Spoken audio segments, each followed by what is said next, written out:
L'école et vous. Une émission de la radio scolaire éducative proposée par le Centre de recherche, d'information et de production du ministère de l'Éducation nationale. Fidèles auditeurs et auditrices de la radio scolaire éducative d'Écripen, bonjour. Dans notre émission d'aujourd'hui, nous ferons le point sur le Facebook, qui est un réseau social qui a connu un grand succès ces dernières décennies. Il est utilisé par toutes les classes sociales et par toutes les générations. On se pose alors la question de savoir quels sont ses avantages et quels sont ses inconvénients, voire ses risques. Voici un reportage qui vous explique ce qu'est Facebook. Une révolution et un succès incontestable pour un site web, mais un danger réel pour la vie privée de tous les membres, voire d'autres types de risques pour les utilisateurs les plus vulnérables, tels que les enfants et les adolescents. Passez un moment agréable en notre compagnie. Dans un premier temps, voici un sketch entre deux frères. Abdo, pousse-toi s'il te plaît. Je viens de me rappeler que j'avais un exposé à faire et j'ai beaucoup de recherches à faire. S'il te plaît, mon frère. Arrête, je suis en pleine conversation. Laisse-moi tranquille. Abdo, je te demandais gentiment. Après, je vais dire à maman et tu vas pleurer. Pousse-toi. Chaque fois, tu es sur Facebook. Chaque jour, H24, tu es sur Facebook. Tu n'as rien d'autre à faire à part Facebooker. Ce n'est pas ton problème. Moi, au moins, je fais mes devoirs. Après, je me connecte. Je vis ma vie. D'accord. Je dirai à maman. Maman. Abdo, il va pas pousser de l'ordinateur et moi, j'ai des recherches à faire pour mon exposé. Parle avec lui, maman. D'accord, arrête, Haya. Maintenant, maman, elle va crier. Je te laisse, mais vite fait. Juste, tu me laisses 2 minutes pour que je puisse envoyer un message et me déconnecter. Ok, 2 minutes, c'est 10 minutes, mais fais attention, dépêche-toi. Frère, je peux te donner un conseil. Tu sais, être toujours sur les réseaux sociaux, Facebook, sache que tu peux rencontrer des personnes malveillantes, il y a des vidéos à ne pas regarder, et surtout, des fausses rencontres. Kalam, ok l'intello. Ah non, on va retenir vos deux. Les jeunes délaissent leur travail scolaire pour se connecter à Facebook et passent moins de temps avec les membres de leur famille vivant sous le même toit. Ils les coupent de toute véritable relation sociale. Ils ont plus d'amis sur Facebook que dans la réalité. Je m'appelle Mohamed Abdo, je suis à l'école de l'activité en classe de 3e. Le Facebook est un réseau social qui déclenche un véritable phénomène international. Tout le monde s'y retrouve, que l'on soit jeune ou plus vieux. Tout le monde est sur Facebook. Malgré le fait que ce soit un moyen intéressant pour se faire des amis, garder le contact, s'exprimer, partager ses photos, il présente aussi une face cachée qui peut être négative ou voire dangereuse. Comment elle peut être dangereuse, par exemple? On peut rencontrer des photos obscènes, des injures et être victime d'harcèlement moral. Est-ce que ça t'arrive de te connecter? Oui, ça m'arrive de me connecter sur des réseaux sociaux tels que Facebook, Messenger, des fois Snapchat, WhatsApp, etc.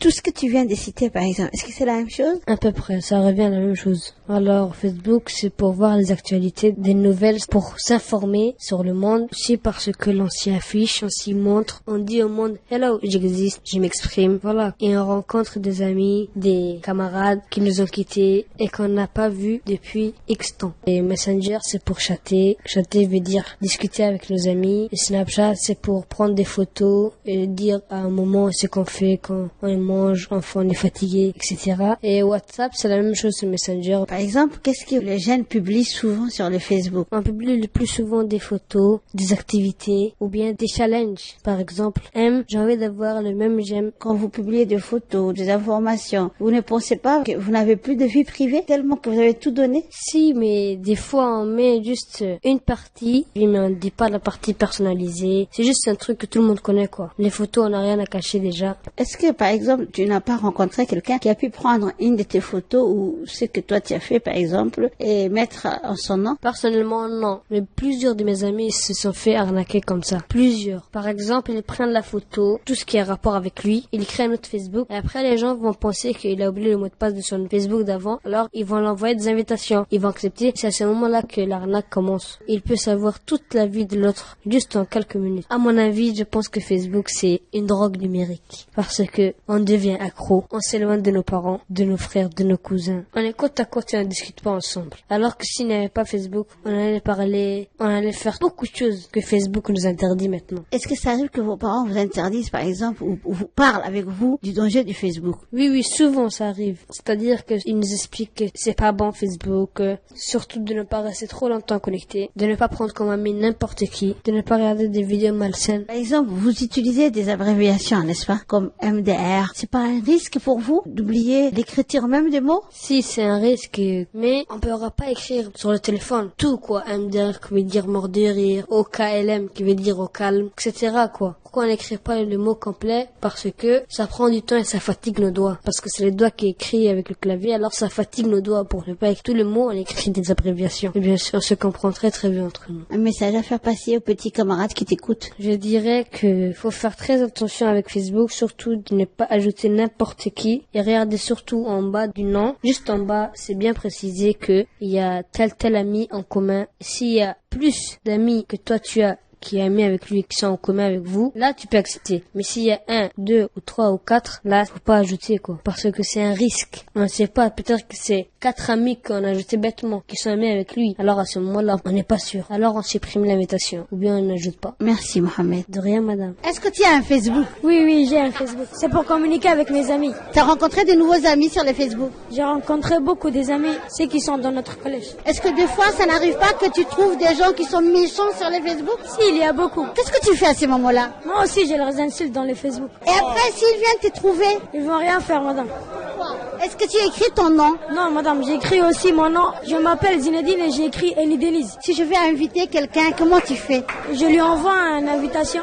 Et tes parents, ils voient que tu utilises le Facebook? Non, je pars au cybercafé parce que je n'ai pas de téléphone. Tu n'as pas un portable, toi? On m'a dit, quand tu auras le bœuf, on va te l'acheter. Merci, mon grand. Derrière. Tu as un compte Facebook, toi? Pourquoi pas? C'est pour faire quoi? Pour communiquer les amis, pour voir les actualités, tout ça. Est-ce que ça t'arrive, par exemple, de mettre des photos qui t'appartiennent? Pourquoi pas? Pour que mes amis sachent qui je suis. Est-ce que des fois, ça n'arrive pas, par exemple, qu'un ami ou quelqu'un que tu connais pas puisse te dire des mots méchants? Si, mais on réconcilie après. Il crée des problèmes, mais on est là pour résoudre les problèmes. À part le Facebook, qu'est-ce que tu as aussi? J'ai les WhatsApp aussi pour mes amis proches. Le Facebook, c'est pour tous les amis, mais il y a des amis particuliers, c'est des amis des classes, tout ça, mais pour les WhatsApp, c'est les amis proches. Est-ce que sur le Facebook, tu donnes ton vrai nom? Non, je viens mon nom par derrière. Maintenant, je m'appelle Moussab et mon Facebook, il est Bazoum pour ne pas me connaître. Parce que c'est un réseau social, tout est possible. Et les parents, ils ne disent rien quand tu es sur le Facebook? Ils n'ont même pas en courant, parce qu'il y a une chambre particulière avec moi et mon frère. Quel moment tu chattes? Surtout les soirs. Au lieu de chatter, on pouvait bien faire les devoirs, n'est-ce pas? J'ai une planning, je suis pas bête. Après le travail, c'est pour le plaisir et le loisir et tout ça. Tu as rencontré de nouveaux amis? Oui, bien sûr. Oui, si. Tu as rencontré des filles? Non, il y avait qu'une seule fille, mais ça a été bien. Oui. Tu es devenu ami? Oui, mais je suis pas là pour ça, moi. Pour m'amuser, mais je suis pas connecté pour rencontrer des filles. Je suis là pour communiquer mes amis proches. Est-ce que tu as un message à faire passer, par exemple? Je dirais à mes amis de ne pas perdre leur temps sur le Facebook, mais de faire leurs devoirs. Merci beaucoup. Je m'appelle Hamza Abdurrahman. Je suis en université en deuxième année d'audiovisuel. Est-ce que ça t'arrive de chatter sur Facebook? Oui, quelquefois. Tu utilises le Facebook à quel moment d'abord? Et est-ce que c'est tous les jours? Non, c'est pas tous les jours. Dans les 2 semaines, j'utilise un jour, une seule fois. Pourquoi? Ça dépend de mon crédit. Toi, tu utilises plutôt le 3G que le Wi-Fi. Oui, le 3G, j'utilise. Tu n'as pas de Wi-Fi à la maison? Non, j'ai pas de Wi-Fi à la maison. Comment c'est le 3G? C'est pas comme le Wi-Fi, c'est très lourd. Lorsqu'on veut regarder des photos, des vidéos, ça peut être très lourd. Toi, tu utilises le Facebook, c'est pour chatter, c'est pour regarder des photos. Tout court, je l'utilise pour voir les actualités que des semaines que j'étais pas connecté, toutes les nouvelles actualités que j'ai pas vues. Et comment tu fais pour avoir des amis sur le Facebook? Ce sont pas des amis, c'est ma famille. Tu n'as pas des amis? La majorité, je sais pas beaucoup. J'ai 1 ou 2. Comment tu as fait pour avoir ces 1 ou 2? C'est eux qui m'avaient envoyé l'invitation, donc je l'ai accepté. Et tu n'as pas d'amis filles, par exemple? Non, j'ai une amie fille qui n'est pas ici maintenant. Elle est au Sénégal. T'arrives de chatter avec elle? Quelquefois, c'est pas tout le temps. Des jeunes, par exemple, qui utilisent souvent le Facebook. Mais quelquefois, c'est bon parce que ils ont des amis qui n'est pas ici, qui sont à l'extérieur, pour dire comment est la vie là-bas. Sinon, c'est pas bien. Pour chatter les gens qui sont à côté de toi, tu veux le voir chaque jour. Et tu lui dis salut, comment ça va? Chaque jour, c'est pas la peine. Quel message tu peux donner, par exemple? Je voulais dire que Facebook pour des communications à distance, mais c'est pas bien pour une communication plus proche. Pour des gens que tu vois souvent, mais c'est bien quelquefois que tu as besoin de quelqu'un, mais tu n'as pas son numéro de téléphone pour appeler. Mais s'il est connecté, c'est mieux que tu le fais un signe pour lui dire que j'ai besoin de te voir. Merci beaucoup, Hamza. De rien. Voici donc les réactions que nous avons recueillies auprès des différents acteurs de la société. En tant que spécialiste du ministère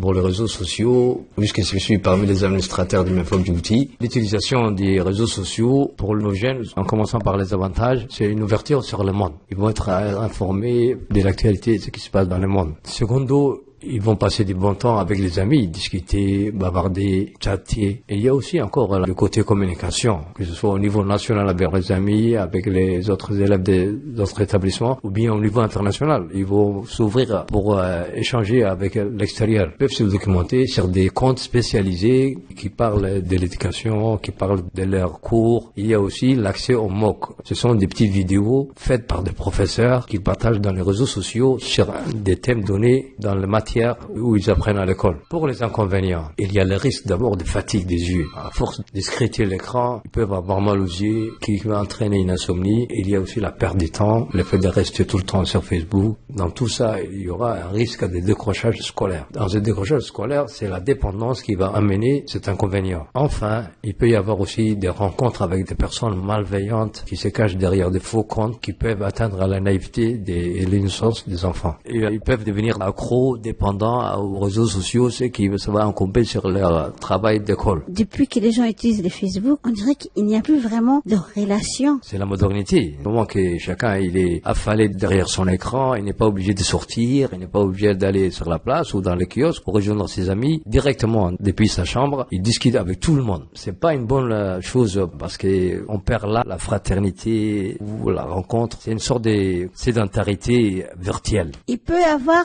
des tricheries. C'est-à-dire, moi, je suis une femme et je peux mettre une photo d'un jeune homme en changeant les noms. Ça aussi, c'est un risque. Mais comment les jeunes peuvent-ils comprendre que derrière, par exemple, cette figure, ce n'est pas la même personne? Il y a tous les risques. Il y a trop de personnes malveillantes dans les réseaux sociaux. C'est aux enseignants, aux parents, c'est à la société tout entière de prévenir. Il faut qu'il y ait des campagnes de sensibilisation. Ça existe dans les autres pays. Même Facebook, il a fait tout un programme pour les enseignants qu'il partage régulièrement sur les fils d'actualité qu'il appelle spécialement pour les enseignants. Donc, les jeunes sont naïfs. C'est à nous de trouver des solutions pour les prévenir de ces risques-là. Peut-être au niveau des écoles, au niveau des médias conventionnels, au niveau des parents ou au niveau des associations. Est-ce qu'on peut interdire les Facebook, par exemple? Ou peut-il y avoir l'accord parental comme pour Internet, quoi? Au niveau Facebook, je crois pas qu'il y ait accord parental. C'est un réseau social, il est libre. Les meilleurs moyens, il y a des notifications sur Facebook et vous pouvez signaler tout ce qui est malveillant, tout ce qui a caractère pornographique ou autre chose. Donc, Facebook s'en chargera. Maintenant, à mon avis, le meilleur moyen, c'est la prévention, c'est-à-dire informer votre enfant ou votre apprenant les utilités qu'il peut en faire, c'est-à-dire les temps de loisirs ou discuter avec ses amis, mais qu'il y a aussi des risques. À force d'utiliser les Facebook, les enfants, ils ont tendance à oublier même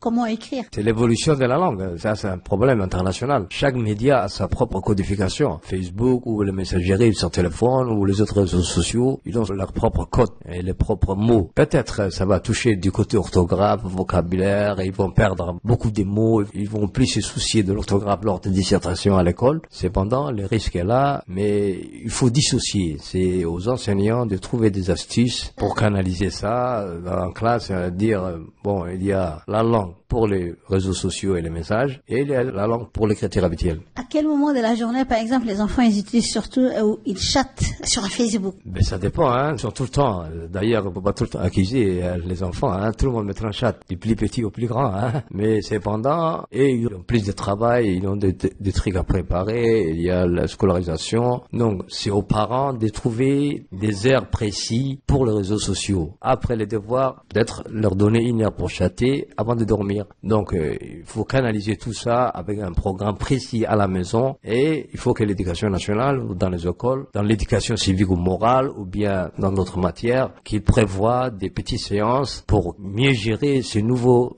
moyens de communication. Pour terminer, monsieur Moustapha, est-ce que vous avez un conseil à faire passer, par exemple, aux jeunes qui vous écoutent? Le meilleur conseil que je peux donner, c'est avant tout, les réseaux sociaux, c'est un moyen d'information, de communication et un moment de loisir pour discuter avec ses amis. Mais il faut pas être dépendant. Les loisirs, ils ont des heures prévues. Il faut pas que Facebook et les réseaux sociaux incombent sur votre travail scolaire. Merci beaucoup, monsieur Moustapha. Je suis Abdelkader Awad Omar, cadre Djibouti Telecom dans le service marketing. Facebook, c'est un réseau social qui permet de communiquer avec le monde En même temps, on peut avoir aussi des informations et faire des rencontres. Les jeunes utilisent d'autres réseaux sociaux tels que WhatsApp, Twitter, Snapchat, Skype. Ça leur permet de rester en connexion tout au long de la journée avec leurs amis, avec les proches et tout ce qui va aux alentours. Ils suivent le monde en gros. Pourquoi les jeunes sont tellement accros au Facebook? Pour une simple raison. Ils cherchent toujours à avoir des informations sur ce qui se passe actuellement dans le monde. Est-ce que c'est pas un danger pour eux? Si, c'est vrai, c'est réellement un danger. Il y a ce qu'on appelle aussi l'usurpation d'identité. Une émission carrément qui est diffusée sur une chaîne qu'on appelle MTV, qui parle que de ça, l'usurpation d'identité. Il y a des gens qui utilisent tes photos, tes informations pour pouvoir faire des arnaques et tout ce qui va avec. C'est un très gros risque. Ils s'enfoncent énormément dans ces réseaux sociaux qu'ils oublient d'étudier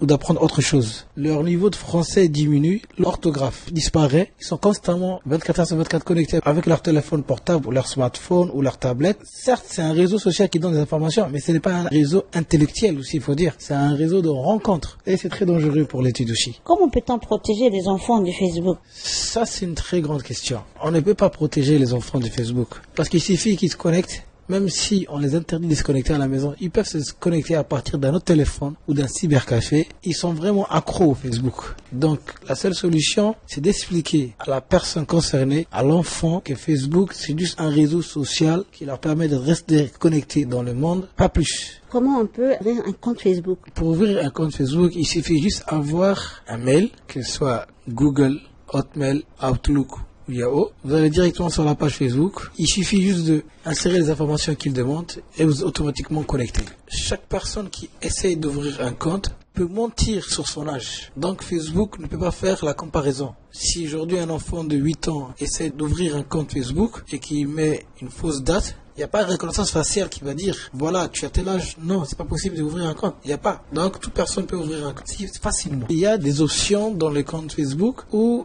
ils peuvent juste communiquer et regarder quelques photos, mais pas plus. Par exemple, voilà, moi je vais essayer de voir le compte d'un ami. Je ne peux pas accéder si lui ne m'accepte pas. Je veux dire par là qu'il peut garder ses photos, ses informations pour lui tout seul. Il ne peut que partager pour lui tout seul. D'ailleurs, il y a une petite rubrique qui dit « moi uniquement » ou « partager avec mes amis ». Donc, vous avez le choix de partager avec vos amis, soit de le garder pour vous-même. Pour terminer, quel message ou conseil voulez-vous faire passer aux jeunes auditeurs qui nous écoutent? Donc, le seul conseil que je peux donner aujourd'hui, c'est au lieu de rester connecté 24 heures concentrés sur leur téléphone, je préfère 1000 fois qu'ils apprennent l'histoire-géographie ou la science ou qu'ils lisent des œuvres. Ça serait beaucoup plus intéressant qu'ils partagent des connaissances sur Facebook aux parents de surveiller leurs enfants et qu'ils passent moins de temps sur les comptes Facebook ou tout ce qui est sur le réseau social. Je cite que par exemple Bill Gates lui-même n'offrait pas cette chance à ses enfants-là. Le cofondateur de Microsoft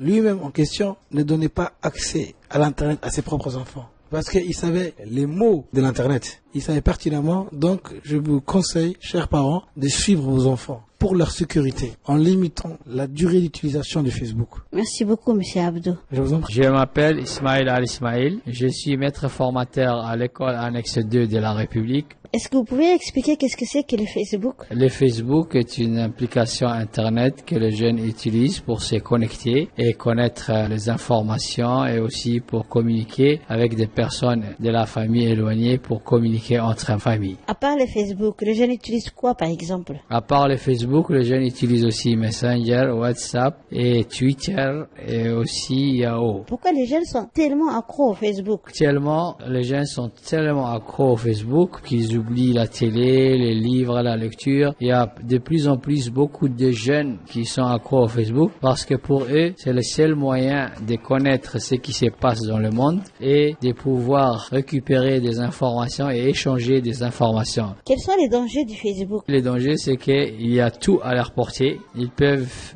utiliser des applications dangereuses, ils peuvent être piratés, ils peuvent être détournés. Donc il y a plein de dangers que les jeunes doivent éviter. Pensez-vous que Facebook diminue la concentration des études? D'une part, ça peut être positif et négatif. Facebook peut diminuer la concentration des études du moment qu'il déconcentre les enfants. Certains jeunes ne font qu'écouter de la musique, écrire des lettres, discuter, parler, mais aussi ça peut aider au niveau des études aussi, rechercher des informations à travers Facebook. Comment peut-on protéger les enfants du Facebook? Pour protéger le Facebook des enfants, ce serait très difficile parce que on peut pas contrôler aller à tout moment, on n'est pas avec les enfants. Et les enfants peuvent s'inscrire à Facebook en augmentant leur âge. Déjà, il y a un âge limité pour avoir une boîte Facebook. Donc, ce qu'il faut faire, c'est peut-être discuter avec les enfants, leur faire comprendre qu'il ne faut pas être accro du Facebook et donner un temps limité pour l'utilisation du Facebook. Pensez-vous que parler du danger du Facebook avec les enfants est utile? Oui, c'est bon de parler avec les enfants du danger de Facebook. C'est utile parce que c'est en communiquant avec les enfants qu'on peut leur faire comprendre ce qui est bien et ce qui n'est pas bien, comment l'utiliser et comment ne pas utiliser le Facebook. Donc, c'est mieux que les parents, même les enseignants, à travers les écoles, expliquent les dangers du Facebook aux enfants et peut-être leur donner des conseils comment utiliser et comment faire attention. Je vous remercie et à bientôt. Merci beaucoup, M. Ismaël. Nous l'avons vu, Facebook est un outil révolutionnaire dans la communication, utile et agréable. Ses avantages sont nombreux. Néanmoins, ses inconvénients sont tout aussi nombreux. Tout dépend de l'usage que l'on en fait. Il faut l'utiliser avec prudence et modération. Il serait intéressant de mettre en place des cours de sensibilisation dans les écoles afin de sensibiliser les jeunes générations. Il faudrait aussi sensibiliser les parents afin qu'ils connaissent les risques liés à Internet pour les jeunes enfants. Facebook, c'est un peu double tranchant, donc ce qui fait que ça peut être bien comme ça peut être mauvais. Donc si on passe son temps à juste s'amuser et à ne rien faire, donc certainement ça devient une perte de temps. Mais si on peut arriver en même temps à travailler, à s'amuser dessus, ce serait bien. Donc ce qui fait que au niveau des inspections généralement, donc il faudra peut-être réfléchir un peu avec les enseignants comment on peut intégrer des activités de français, de maths et peut-être ainsi travailler enseignants et élèves sur Facebook. Ça changerait un peu la relation entre profs et élèves. Après, il faut juste trouver le moyen d'encadrer ça et de profiter de cette situation. Donc on peut transformer ça en quelque chose de positif, amener peut-être à travailler les élèves même en dehors de la classe, sur Facebook ou même faire entrer Facebook en classe et comme ça donc organiser des choses à lire ou à faire en tout cas dans d'autres disciplines aussi. Comme ça au moins on aura profité de cet état de dépendance on va dire de Facebook et au moins intégrer quelque chose de positif dans Facebook. Merci Samata. Je t'en prie. Ces derniers temps nous remarquons que les jeunes utilisent souvent les réseaux sociaux, surtout les Facebook et les Messenger. Qu'est-ce que vous pensez? Est-ce que c'est un avantage ou un inconvénient? On a les deux. On peut dire que c'est un programme, un réseau social qui aide beaucoup de gens à rentrer en relation entre eux. Donc ça permet de partager les idées, les opinions, etc. Mais c'est aussi un point négatif dans la mesure où ça génère des transactions de données qui peuvent être interceptées par d'autres compagnies. Donc ça devient un danger pour certains et pour des groupes aussi. Pourquoi les jeunes utilisent ça alors? Les jeunes utilisent souvent, quand on remarque, c'est plutôt relationnel. Ils ont une tendance à pouvoir créer des relations sociales et amicales, quoi. Le fait d'utiliser les Facebook aussi, c'est-à-dire on n'a plus de vie privée parce qu'on montre les photos, on connaît tout de l'autre, quoi. Tout dépend de la personne, ce qu'il divulgue, ce qu'il écrit, ce qu'il transmet comme information. Bien sûr, il faut mesurer l'information à transmettre et par là, la sécurité personnelle s'impose. Donc toutes ces informations qui transitent peuvent être interceptées par des organismes externes. Que les parents peuvent contrôler, par exemple, le Facebook? Bien évidemment, il y a des filtres qui peuvent être installés sur des sites qui peuvent bien sûr contrôler les informations qui circulent, que l'enfant ne puisse écrire ou relever des informations illicites, dangereuses pour lui. Parce que chez nous, à Djibouti, ça existe. Comme on est sur un réseau mondial, donc ces filtres-là dont je parlais, ce sont des petits programmes de contrôle parental pour interdire les accès à des endroits dangereux. Et des fois, on peut rencontrer des gens qui ne sont pas honnêtes? Ça dépend de la personne, l'utilisateur de Facebook. Comment la personne utilise Facebook et comment protège-t-il sa vie personnelle. Donc, moins on est informé sur ce sujet, plus on est vulnérable contre les autres. Est-ce qu'il y a un message que vous pouvez faire passer? Un conseil, donc, faire attention à ce qu'on transmet comme information. Sinon, Facebook peut être un outil génial pour des entreprises, pour des associations, même sur un point de vue personnel. Ça aide la personne à pouvoir rentrer en relation avec n'importe qui. Oui. Merci, M. Gamal. Merci à vous. Bonjour, je m'appelle Mohamed Hassan. Là, vous m'avez demandé une question sur Facebook, son utilité et les problèmes qu'elle peut engendrer. Il est clair que Facebook est à la fois quelque chose qui peut servir nos jeunes à communiquer si les parents les encadrent, si l'administration publique les encadre mieux. Mais c'est également le fait qu'il n'y ait pas un contrôle sur l'accès des personnes fait que des petits se retrouvent à se dire n'importe quoi, à regarder des vidéos qui ne sont pas à leur âge et même ils se retrouvent à la merci des personnes qui